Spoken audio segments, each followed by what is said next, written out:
Parallel एक और programme रखा गया, एक सिंगर को बुलाया गया, सारे कॉलेजों को फोन किया गया कि किसी बच्चे को नहीं जाने देना है। उसके ऊपर से पहले तो क्रूर भाजपा की मार, ऊपर से भगवान भी हमारा इम्तिहान ले रहा है। कड़ाके की बारिश जो इतने दिनों बाद देहरादून में हुई है, ये भारतीय जनता पार्टी को देहरादून के युवाओं का करारा जवाब है कि एक भी पेपर ढंग से नहीं होगा। हमारे टाइम में इतना बुरा हाल नहीं था, 20 बच्चे मर गए रीनीट के बीच में, और फिर भी शिक्षा मंत्री अपने पद पे बना बैठा है। का नामो निशान नहीं मिलेगा देवभूमि में। इस बार छोड़िए, आज के बाद कभी भारतीय जनता पार्टी की सरकार नहीं बनेगी। तो वो स्टार प्रचारक कांग्रेस के नहीं भाजपा के, वो इसलिए हैं। उनकी परमिशन कैंसिल कर रहे थे, वो इसलिए अगर वो तुम्हारे स्टार प्रचारक हैं तो तुम तो उनकी परमिशन करते। तुमने क्यों परेड ग्राउंड में परमिशन कैंसिल करी? तुम क्यों डर गए? अगर वो तुम्हारे स्टार प्रचारक हैं, देश का अगला प्रधानमंत्री राहुल गांधी होंगे, ये हम क्या?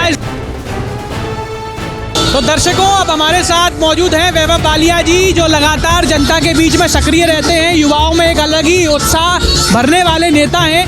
वैभव जी, क्या कहेंगे? आज इतना बड़ा जन सैलाब देखने को मिल रहा है, इतना खराब मौसम रहा, बारिश रही तो भी जन सैलाब इतना बड़ा उमड़ गया, किस बात का प्रतीक है ये बदलाव? ये भारतीय जनता पार्टी को देहरादून के युवाओं का करारा जवाब है। जो भारतीय जनता पार्टी के नेता ये सोचते थे कि परमिशन कैंसिल करके, हमारे हौसलों को तोड़ के पैरेलल एक और प्रोग्राम रखा गया, एक सिंगर को बुलाया गया, सारे कॉलेजों को फोन किया गया कि किसी बच्चे को नहीं जाने देना है। उसके ऊपर से पहले तो क्रूर भाजपा की मार, ऊपर से भगवान भी हमारा इम्तिहान ले रहा है। कड़ाके की बारिश जो इतने दिनों बाद देहरादून में हुई है, और उस बारिश के बाद में आप एक एक आदमी गिनिए, 10,000 से ज्यादा युवा अभी आ चुका है। राहुल गांधी जी यहाँ आए नहीं है। आप देखिए, ये सारे जो लोग हैं, ये सारे छात्र भारतीय जनता पार्टी की नीति से परेशान हैं, पेपर लीक से दुखी हैं। देहरादून ने भी एक बेटी को खोया है, रिया कुमारी थापा की यादें हमारे दिलों में है। उसके पिताजी से भी हम लोग जो है बात कर रहे हैं। तो ये सारे पेपर लीक से जो बच्चे शिकार हैं, वो सारे आज यहाँ पे हैं और राहुल गांधी को अपना समर्थन दे रहे हैं। हम सब राहुल गांधी के साथ हैं। हम तो ये मांग करते हैं कि देश का अगला प्रधानमंत्री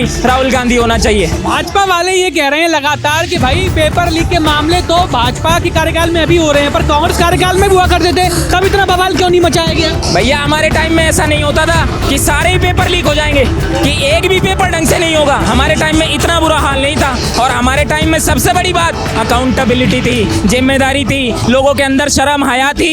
आज जो है 20 बच्चे मर गए रीनीट के बीच में, और फिर भी शिक्षा मंत्री अपने पद पे बना बैठा है, उसे शर्म नहीं आती है? ये जो बच्चे मरे हैं, ये किसके, इनका जिम्मेदार कौन है? तो हम यही तो कह रहे हैं कि शिक्षा मंत्री को इस्तीफा देना चाहिए। शिक्षा मंत्री का इस्तीफा लेने के बजाय जो देश के प्रधानमंत्री हैं, वो युवाओं को प्रताड़ित करने का काम करते हैं, युवाओं को सजा देने का काम करते हैं। ये नहीं चलेगा। 27 विधानसभा चुनाव नजदीक है, तो क्या कैसे वापसी करेगी कांग्रेस अपनी प्रदेश? जनता पार्टी का नामो निशान नहीं मिलेगा देवभूमि में। इस बार छोड़िए, आज के बाद कभी भारतीय जनता पार्टी की सरकार नहीं बनेगी। हमेशा हारेंगे ये। इन्होंने इतने कृत्य किए हैं, देवभूमि का नाम बदनाम किया है। अंकिता भंडारी का केस हमने देखा, सीबीआई का जांच यहाँ पे पेपर लीक पे भी चल रही है। सारे इनके जो कृत्य हैं, भ्रष्टाचार में डूबी हुई सरकार है। देहरादून के अंदर आए दिन मर्डर हो रहे हैं। ये सरकार उत्तराखंड में 2027 छोड़िए, आने वाले किसी चुनाव में भारतीय जनता पार्टी नहीं जीतेगी। ये मैं कहता हूं। जोशी जी जो कैबिनेट मंत्री है, वो भी लगातार एक ये बात कहते हैं कि राहुल गांधी जी जब भी कार्यक्रमों में आते हैं कांग्रेस के, तो वो स्टार प्रचारक कांग्रेस के नहीं भाजपा के, वो इसलिए हैं। उनकी परमिशन कैंसिल कर रहे थे, वो इसलिए। अगर वो तुम्हारे स्टार प्रचारक हैं तो तुम तो उनकी परमिशन करते।